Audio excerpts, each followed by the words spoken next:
net so welkom in die erediens vanoggend. En dan wil ons 'n besondere woord van welkom sê aan twee nuwe jong mense in ons gemeente. Ons het hulle so 'n week of 2 gelede ook welkom geheet, maar nou is hulle papiere amptelik hier van Kroonstad omgewing af. So weer eens Stefan, vir jou en van Nicole, baie welkom. En hulle bring vir ons 'n nuwe dinamika na die gemeente toe, want hulle trou vroeg in Mei. En dit gaan my voorreg wees om hulle te trou. So dis my eerste gemeente troue ook. Julle ouens wil ons nie trou in die gemeente nie, nou moet ons hulle van buite af invoer om te trou. So, dankie dat julle twee ons daarmee help. Dan, terwyl ons nou so gelukkig by mekaar is, kom ons wens al die verjaarsdagmaatjies baie geluk. Vandag verjaar Paula Beileveld, Paula Beidewil, okay, skus. Is dit reg? Ja, my Engels was nooit goed gewees nie. En dan Dina McBarry, dit klink beter.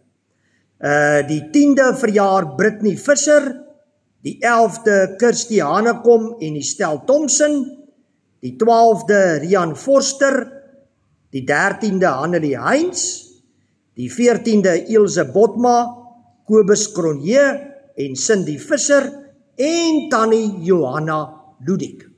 Nou Tannie Johanna is die oudste lidmaat in ons gemeente en sy word hierdie week 'n volle 98 jaar oud.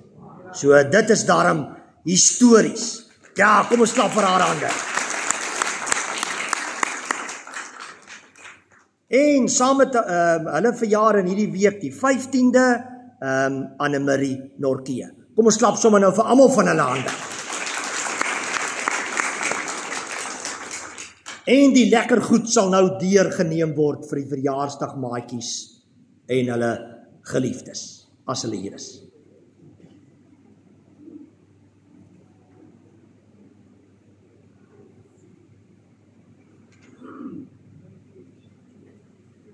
Net julle hande opsteek, dat sy weet.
Daar sy. Baie dankie. Dan wil ons baie sterkte sê vir almal op ons siekelys.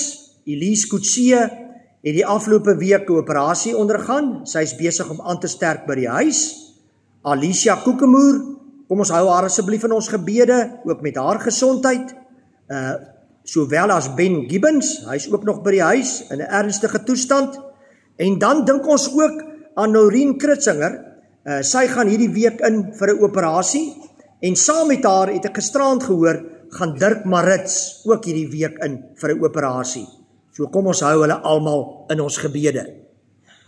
Wat die program aanbetref, vandag die erediens, ons eerste Lydenssondag, kinderkerk, die teetuin, die kategese en vanmiddag kom ons jong belydenis lidmate van belydenis van geloof tot in hulle 20, so 4:30 hier by die kerk bymekaar vir hulle byeenkoms en vanaand is die aanddiens. Die res van die week is ek 'n bietjie uitstedig. Ons het in hierdie week ons jaarlikse predikantekonferensie in KZN by Drakenswil en daarmee saam sommer 'n vergaderingkie wat ons voor die tyd inpas terwyl almal daar is. So ek is uitstedig van môre tot en met donderdag, maar wel op my selfoon beskikbaar. En môre is dan weer Dorcas, al die Dorcasiete moet asseblief onthou van die Dorcas byeenkoms En hulle benodig 'n veerpyltjiebord. So as iemand 'n veerpyltjiebord het met veel veerpyltjies wat daar in jou garage lê wat jy nie meer gebruik nie, Dorcas wil baie graag daai bord hê. Woensdag is daar die vlytige vingers, daar is nie Bybelstudie nie omdat ek nie hier is nie. En donderdag kom die Tabita groep se Bybelstudie bymekaar. En dan Saterdag ons kwartaallikse gemeente kuier, waar ons lekker saam kuier en lekker saam eet. Ons gemeentebraai. Hy gaan baie op dieselfde basis werk soos verlede jaar. Die vuure gaan so van 4:30 af gereed wees tot laat, so jy kom enige tyd wanneer dit jou pas, vroeg of laat, en elkeen bring sy eie vleis en elkeen bring sy eie drinkgoed, en dan bring ons elkeen of 'n nagereg of 'n slaai of rolletjies wat ons dan op die middelste tafel sit en waar ons dan dit met mekaar deel. En ja, vriende, dis 'n lekker kuiergeleentheid vir oud en jonk. Kom maak asseblief 'n draai sodat ons ietsie beleef van die lekkerte om saam gemeente van ons Here Jesus te wees. En nog 'n ekstra brokkietjie, onthou asseblief ook terwyl ons so lekker gaan saam eet, dit is ons koskas. Ons het die heeltyd behoeftes vir behoeftige gesinne in ons gemeente, so kom ons hou aan om ook daardie koskas vol kos te hou asseblief. Ons gaan as aanvangslied die Onse Vader sing. En ons gaan dit sing om ons in die regte stemming vir die diens te bring, maar ook as 'n loflied. Ons gaan eintlik die Onse Vader 2 keer in hierdie diens sing vandag. Die eerste keer wat ons dit nou gaan sing, gaan ons dit sing as 'n loflied, waar ons die Here, ons hemelse Vader loof vir sy heiligheid, vir sy koningskap en vir sy wil wat altyd geskied en wat altyd die beste is. Kom ons sing lied 266.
Hy wat in die gestalte van God was, het sy bestaan op godgelyke wyse nie beskou as iets waaraan hy hom moes vasklem nie.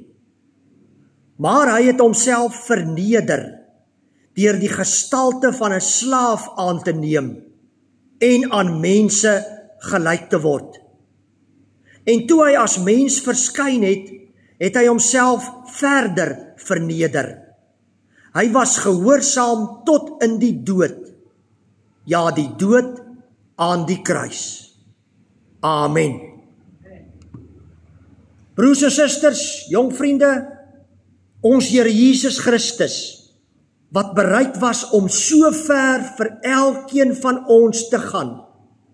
Hy is vanoggend in hierdie erediens en hy groet jou persoonlik en hy beloof vir jou sy genade en sy barmhartigheid en sy vrede. Kom ons loof en prys hom, ons Here Jesus, en ons doen dit in die woorde van lied 393, middelpunt van ons verlange, en ons sing daarvan die eerste 2 verse.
Van die begin af het die Here Jesus mense geroep om sy werk op aarde voort te sit. Hy sê vir sy disippels, soos die Vader my gestuur het, stuur ek julle ook. Die ampte is deel van die gawes, die charismata, wat die Here deur sy Heilige Gees aan die kerk gee. Sy doel daarmee is om die gelowiges toe te rus vir hulle diens en om die gemeente as liggaam van Christus op te bou. Uit die Bybel is dit duidelik dat 'n amptdraer bekend moet wees as iemand met 'n lewende geloof, iemand met 'n begeerte om vir die Here te werk, iemand wat bekwaam is om te leer en gewillig is om vir die ampt toegerus te word. Verder moet 'n amptdraer 'n hoë stedelike lewenspyl handhaaf en in alle opsigte betroubaar wees. Die kerkraad het deur aankondiging bekend gemaak wie verkies is tot hierdie ampte. Aangesien daar geen beswaar ingebring is nie, aanvaar die kerkraad die goedkeuring van die gemeente en gaan ons nou voort met hulle bevestiging. Ek versoek die volgende persone wat as kerkraadlede verkies is om vorentoe te kom. As ouderlinge, Tommy Thompson en Fred Botma, en as diakens, Celia van Sail en Elna Greiling.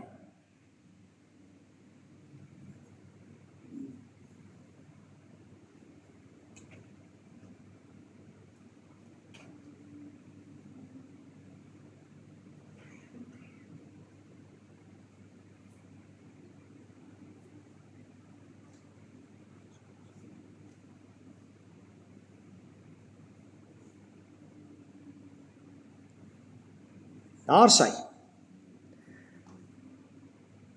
Tommy en Fred, julle dra saam met die ander ouderlinge in besondere sin die verantwoordelikheid vir die opbou en geestelike versorging van hierdie gemeente.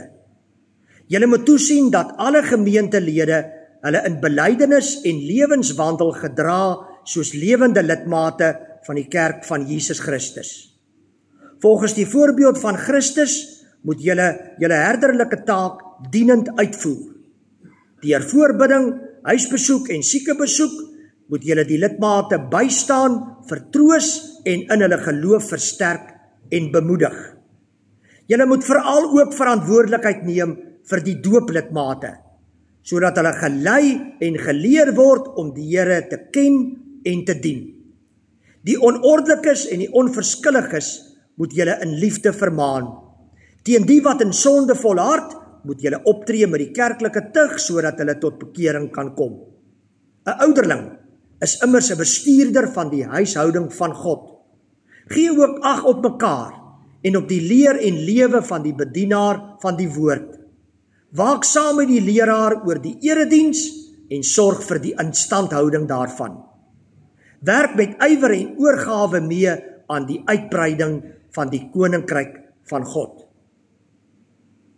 Celia en Elna, julle is saam met die ander diakens geroep om in Christus se diens te staan. Hy is die groot dienskneg wat mense roep om sy werk op aarde voort te sit. Die diakense diens begin by die nagmaal waar die gemeenskap met Christus en die medegelowiges gevier word. Daarvandaan word die liefde en barmhartigheid van God ook uitgedra na elke terrein van die gemeentelike lewe en na die samelewing. As diakens moet julle vir die lidmate 'n voorbeeld van onselfsugtige diens wees.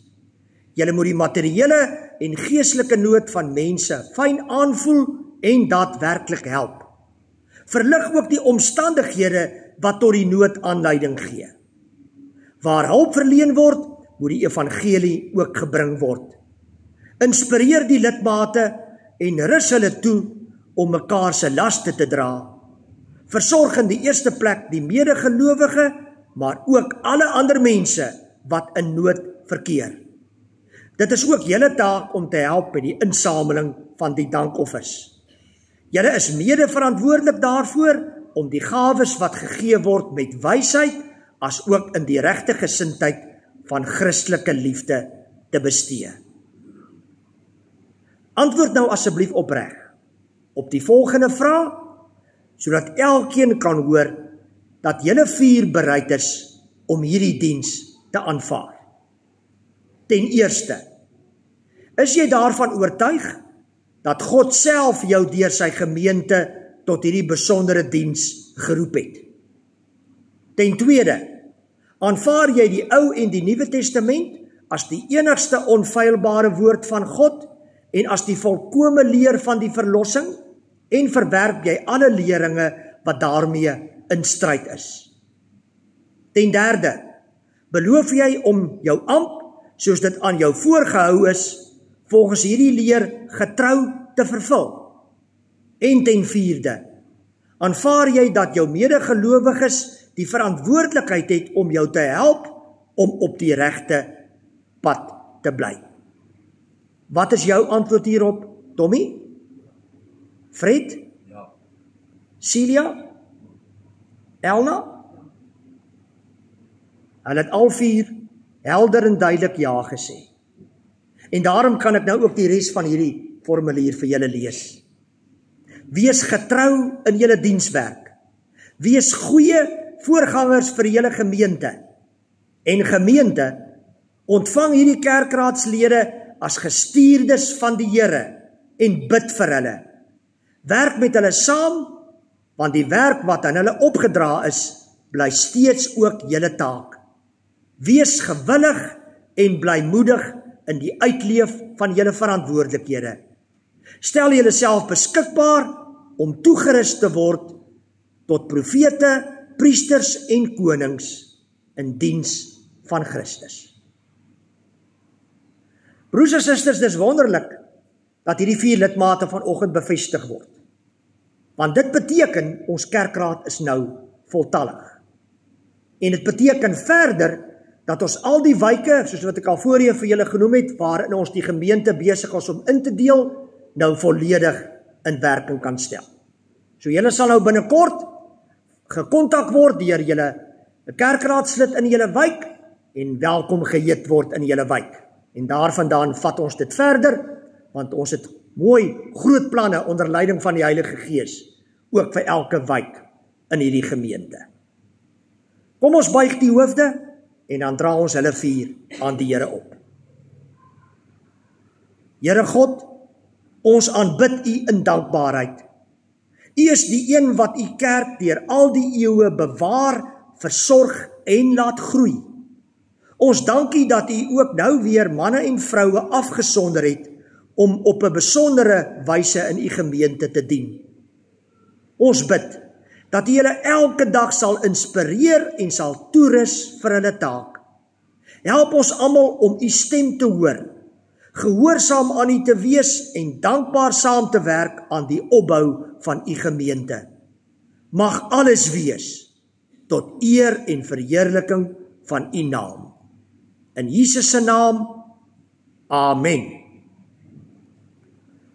Ons gaan hulle nou gelukwens, ek en die leier ouderling en die leier diaken, en so 'n kaartjie aan hulle oorhandig tot herinnering van wat vandag gebeur het, en dan gaan ons vir hulle, sonder dat ek weer aankondig, lied 268 sing, as seën van die Here.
Kom ons buig die hoofde, dan bid ons weer saam.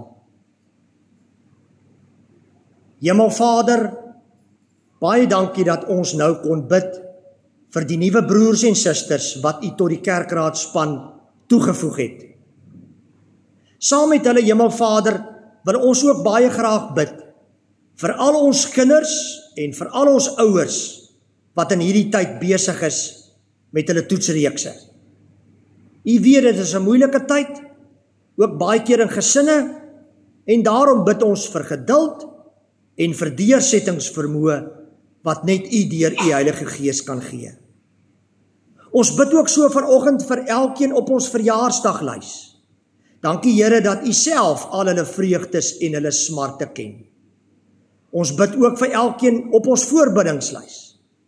Diegene wat siek is, diegene wat herstel na operasies en diegene wat ingaan hierdie week vir 'n operasie saam met al hulle geliefdes. Baie dankie Here dat ons nou kan uitsien hoe U met ons gaan praat deur U Gees uit U woord uit. In Jesus se naam, Amen. Ons skriflesing kom vanoggend uit Lukas hoofstuk 4 en daar vers 1 tot 13. En in aansluiting daarmee, as julle nou na my regterkant toe kyk, sal julle sien, daar is 'n pragtige voorstelling wat Annetjie vir ons gedoen het van die woestyn. So as julle nou die boodskap lees, en saam met my lees en hoor wat die Here vanoggend vir ons wil sê, hou daai voorstelling in gedagte, want dit sluit baie mooi daarby aan. Jesus het vol van die Heilige Gees van die Jordaan af teruggekom, en deur die Gees is hy na die woestyn toe gelei, waar hy 40 dae lank deur die duiwel versoek is. Die hele tyd het hy niks geëet nie, sodat hy aan die einde daarvan honger was. Die duiwel sê toe vir hom, as u die seun van God is, sê vir hierdie klip, dit moet brood word. Maar Jesus antwoord hom, daar is geskrywe, 'n mens leef nie net van brood nie. Daarna bring die duiwel hom op 'n hoogte en wys hom in 'n oogwink al die koninkryke van die wêreld. Toe sê die duiwel vir hom, aan u sal ek al hierdie mag en majesteit gee, want dit is aan my oorgegee, en ek gee dit aan wie ek wil. Dit sal alles aan u behoort, as u maar net voor my buig en my aanbid. Daarop antwoord Jesus, daar staan geskrywe, die Here jou God moet jy aanbid en hom alleen dien. Hierna neem die duiwel hom na Jerusalem toe en laat hom op die hoogste punt van die tempel staan en sê, as u die seun van God is, spring hier af. Daar staan mos geskrywe, hy sal sy engele opdrag gee om jou te beskerm, en ook op hulle hande sal hulle jou dra, sodat jy nie jou voet teen 'n klip sal stamp nie. Maar Jesus antwoord hom, daar is gesê, jy mag die Here jou God nie op die proef stel nie. Nadat die duiwel met al die versoekings klaar was, het hy Jesus 'n tyd lank met rus gelaat. Hoeveel van julle het al getrek na 'n nuwe omgewing, nuwe dorp, stad, provinsie of dalk selfs 'n ander land? Tensy jy nog woon in die huis waar jy van geboorte af bly, het die meeste van ons die oorgang van oppak en trek van een plek na 'n ander al ervaar. Jy mag al ervaar het dat om te trek skep beide geleenthede en stres. Saam met die geleentheid van oorbegin in nuwe werke, in skole, universiteite, in gemeentes en vriendskappe, is ook die stres van jou besittings oppak, nuwe woonplek vind en opnuut inskakel by 'n nuwe gemeenskap. In sulke oorgangstye, soos in trektye, ontdek ons dinge van onsself wat ons nie voorheen geweet het nie. Ons geneigtheid om dinge te versamel. Hoeveel die vriende wat ons agtergelaat het werklik beteken het. En ook hoe ons reageer in die aangesig van nuwe ervarings. En natuurlik, hoe geloof daarin 'n rol speel. Lydenstyd, dis nou hierdie tyd van die kerklike jaar, die volgende paar weke tot en met Goeie Vrydag, is so 'n oorgang. Lydenstyd bring vir ons die geleentheid om innerlik te reis, na binne toe te reis, soos ons beweeg na die kruis. Tydens lydenstyd beweeg ons dieper in die Bybelse verhaal van Jesus se aardse reis. En terwyl ons so reis ons ook deur ons innerlike landskap, sodat ons dinge sal sien wat God graag vir ons oor onsself wil wys. Lydenstyd is 'n goeie tyd om bestek op te neem en onsself af te vra, wat is ons regte prioriteite? Dit roep die volgende kosbare verhaal op. Glenn Adsett, 'n sendeling wat baie lank in China gewerk het, vertel hierdie storie uit sy eie ervaring. Dit was baie moeilik om 'n sendeling in 'n kommunistiese land soos China te wees.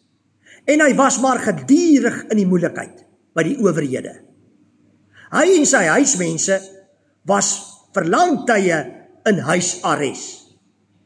Maar eendag kom een van die soldate, wat moes toesien dat hulle nooit die huis verlaat het nie, na Glenn toe met die nuus: julle word terug huis toe, na Amerika toe, gedeporteer. Die Adsett egpaar was uit hulle nate van vreugde. Toe kom die soldaat met die voorskrif dat hulle net 100 kilogram saam met hulle twee in die vliegtuig mag terugneem. Dit was moeilik. Hulle was baie jare in China. 100 kilogram. Wat neem jy saam en wat los jy? Hulle het die weegskaal gebring en 'n lekker familie argument het begin. Wat van my boeke? Maar ons kan tog nie hierdie pragtige eetstel los nie. Wel, hierdie is 'n nuwe rekenaar. Ek kan dit onmoontlik laat agterbly. Wat word van al ons CD's? Hulle het alles geweeg, dit op die skaal geplaas en dan afgehaal. Uiteindelik het hulle met baie meet en pas en tot groot ongeduld van die wagtende soldaat presies 100 kilogram se besittings bymekaar gehad. Al twee die Adsetts was min of meer tevrede. Die soldaat vra toe: is julle gereed om te gaan? Ja, antwoord hulle. Het julle alles geweeg? Was die soldaat se volgende kort afvraag. Ja, antwoord hulle. En toe kom die vraag wat die bloed in hulle are laat stol het. Wat weeg die kinders? Het julle hulle ingereken? Wat weeg die kinders?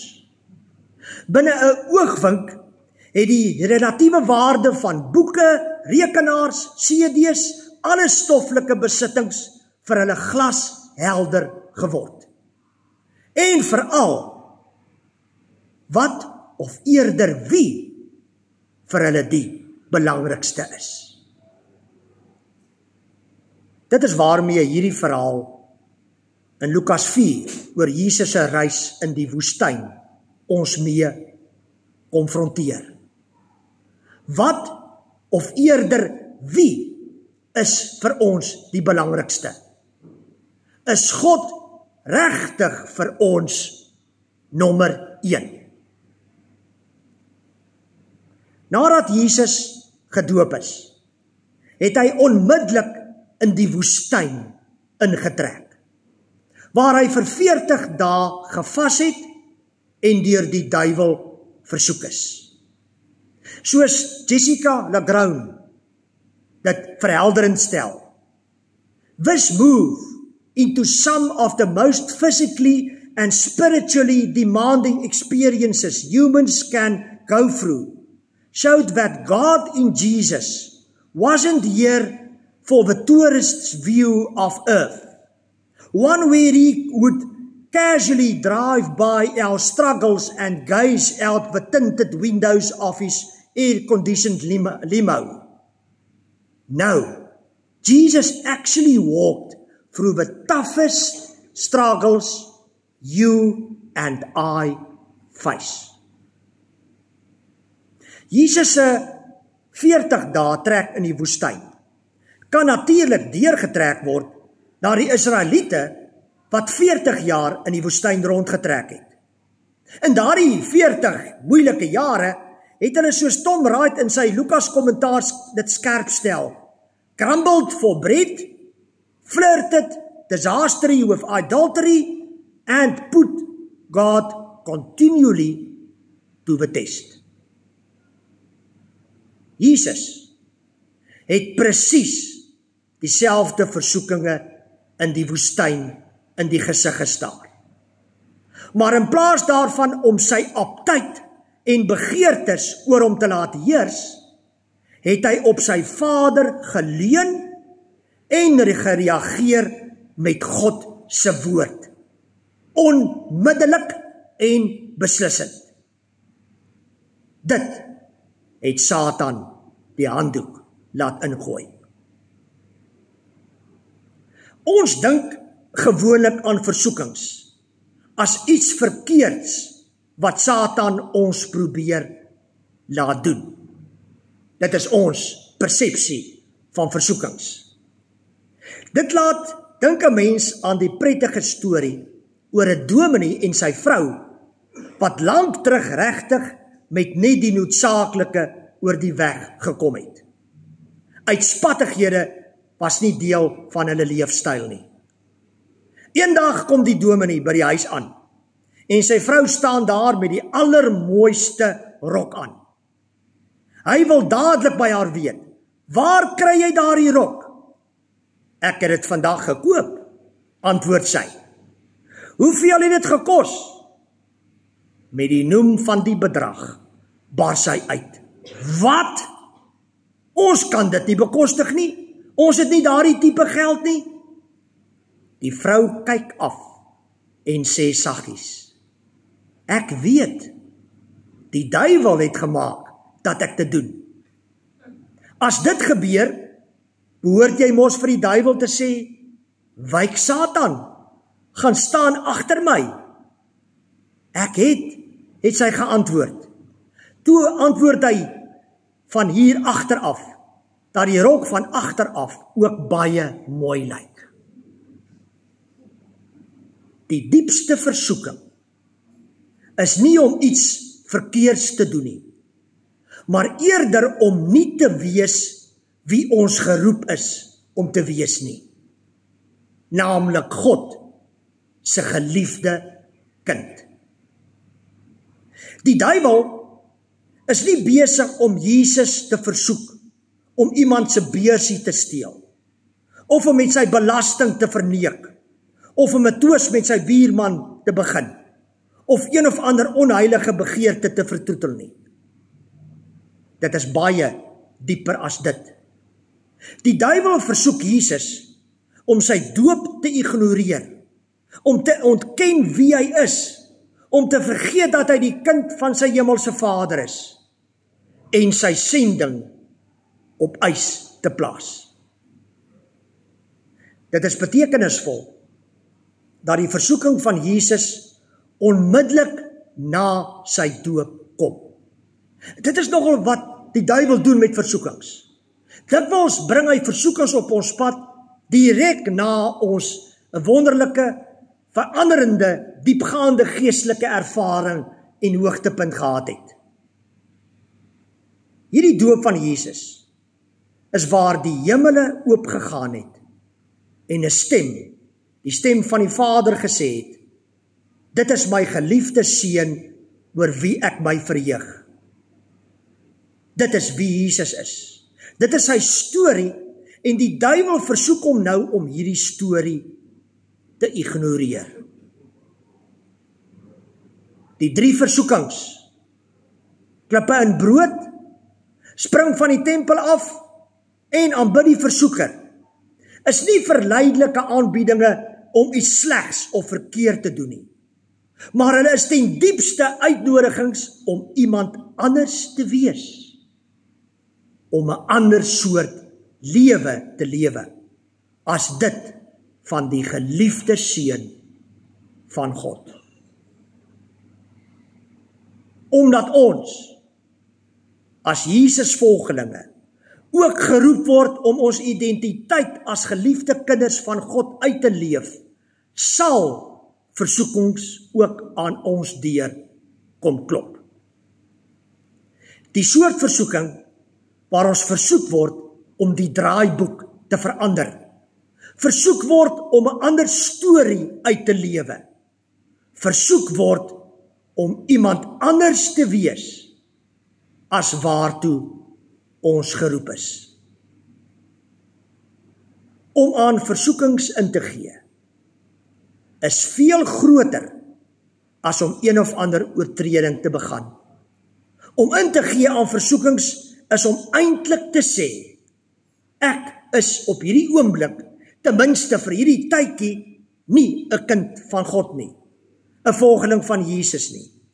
En ek wil op hierdie stadium, ten minste vir die volgende rukkie, nie speel in God se drama van redding nie. Jesus se versoekings wil ons waarsku om nooit die wonderlike posisie dat jy na die beeld van God geskep is te los vir hierdie onnosel manier van lewe om God te probeer speel nie. Daar is net een God. Die Shema belydenis, soos ons dit vind in Deuteronomium 6 vers 4 en 5, leer ons daar is net een God en ons moet hom met ons hele hart, siel, verstand en al ons kragte lief hê en dien. Ons sal in ons leeftyd waarskynlik nooit op dieselfde manier as Jesus versoek word nie. Maar elkeen van ons beweeg deur woestyntye van eensaamheid, leegheid en versoekings om te sondig. Ja, om ons belange bo God se te stel. Wanneer dit gebeur, kan en moet ons vertrou op Jesus, om deur die Gees langs ons te loop en ons die weg te wys. Hy was al voorheen hier en het die moeilikste van moeilike omstandighede en versoekings wat ons onsself kan verbeel, oorwin. Ons reis na Paasondag in die volgende weke sal verseker nuwe en unieke uitdagings en versoekings op ons pad bring. Want die duiwel weet, dis 'n tyd van geestelike verdieping. Maar ons het 'n redder wat beloof het om elke tree saam met ons te stap. En onthou, deur dit alles, wie jy is.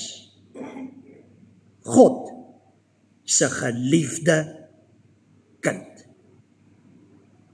Amen.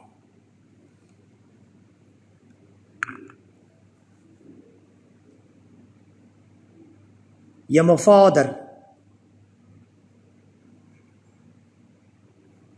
U het U seun, ons Here Jesus, U geliefde seun genoem. En nou noem U ons U kinders, elkeen van ons, U geliefde kind. Here, Hemelvader, dit is so oorweldigend, dat U ons so noem, en dat ons dit is, omdat U seun dit vir ons moontlik gemaak het. Ons bely vanoggend voor U,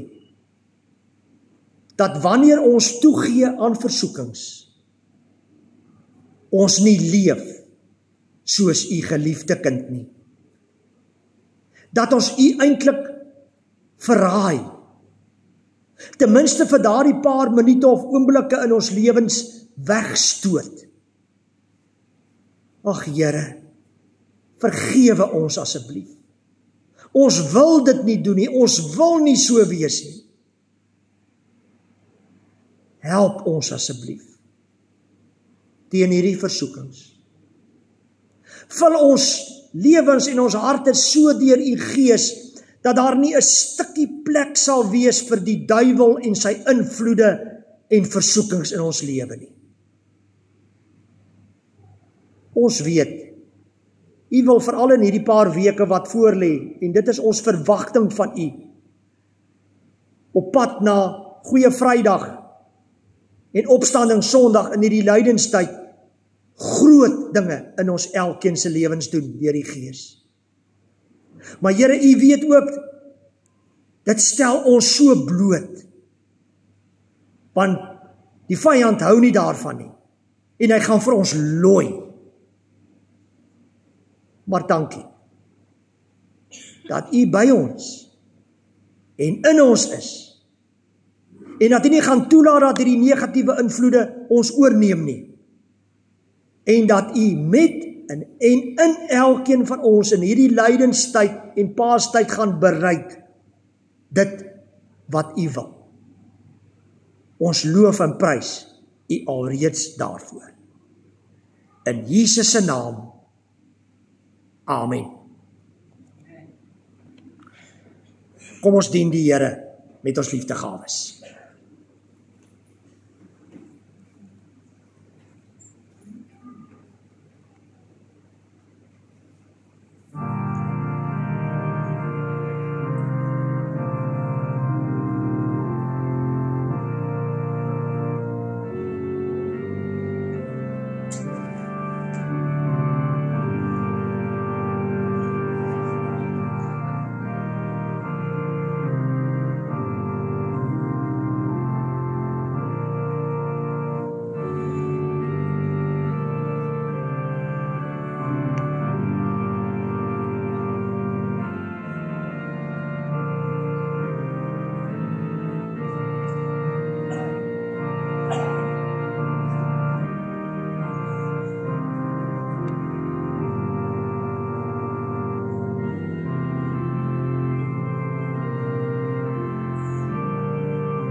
Kom sluit gerus na die erediens, na die uitspreek van die seën by ons aan by die teetuin, vir lekker koffie en tee.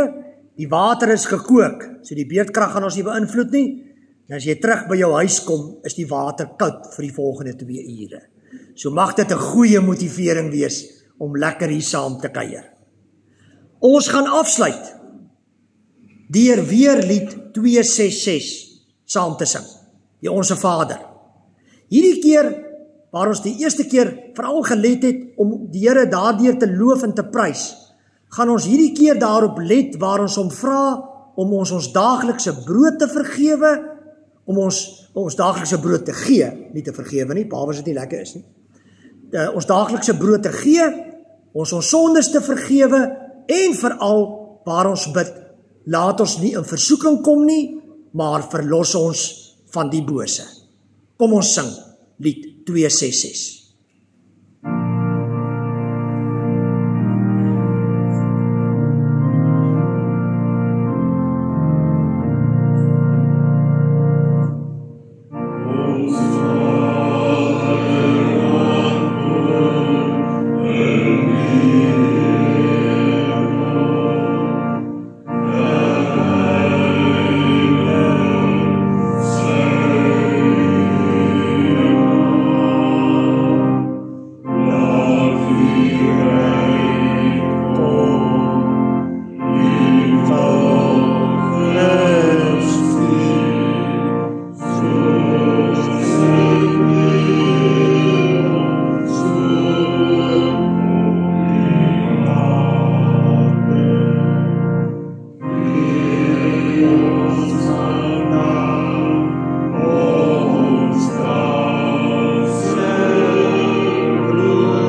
Die genade van die Here Jesus Christus en die liefde van God en die gemeenskap van die Heilige Gees sal met elkeen van julle wees en bly, ook in die aangesig van versoekings.